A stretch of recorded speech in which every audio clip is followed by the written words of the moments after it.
আসসালামু আলাইকুম। শর্মির সাথে ভিডিওগুলো একটু, একটু করে আপলোড মানে দিব। এটা হচ্ছে ১ম ভিডিও।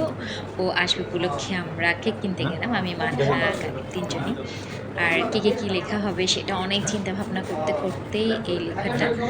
তো সেখানে আমি এক কথা বলছি, মানহা এক কথা বলছে। এগুলো একটা মজার সময়।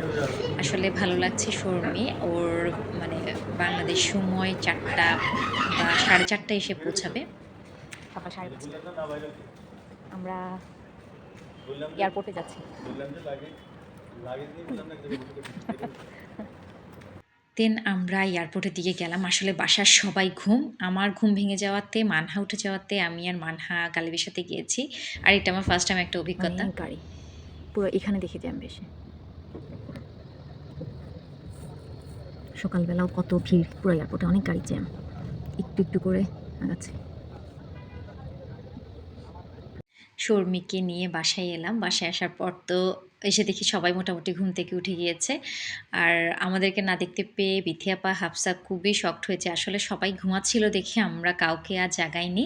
কারণ মানে আমার আসলে এরকম সকালবেলা কাউকে আনতে যাওয়া হয়নি। জেগে যেহেতু উঠে গিয়েছিলাম, গালিব বলল যে মানে যাওয়ার জন্য বলাতেই আমি রাজি হয়ে গেলাম। দেন আসলে এত সকালে বেরিয়েছি যে ভালোও লাগছিল। আর আমরা এখন মানে কেক কাটা একটা মানে কাটবে সবাই একসাথে। আর গ্রুপ কলে সবাই এড হচ্ছিল। তো আসলে ভালো লাগছিল। অনেকদিন পর সবাই একসাথে হওয়া। আর এখন খুব মিস করছি আসলে শর্মির সেই সময়গুলাকে। আমি ছোট, ছোট কিছু ক্লিপ হয়তো রেখেছি কোথায়, কোথায় গিয়েছি, কি করেছি। আর সেগুলো আপনাদের সাথে আসলে একটু, একটু করে শেয়ার করব। তো এই কেক কাটার প্রিপারেশন আর ভিডিও কলে তো সবাই আছেই। সময়গুলাকে খুব মিস করছি। মনে হচ্ছে যে আবার সেই সময়গুলাকে টেনে নিয়ে আসতে পারলে খুব বেশি ভালো হতো। জীবনের আসলে এমন কিছু সময় আছে যেগুলো মানে সময় তো কোনোভাবেই ধরে রাখা যায় না। কিন্তু কিছু সময় আছে যেগুলোকে আসলে সবসময় খুব মিস করি। শর্মির আসাটা সেরকম একটা সময়।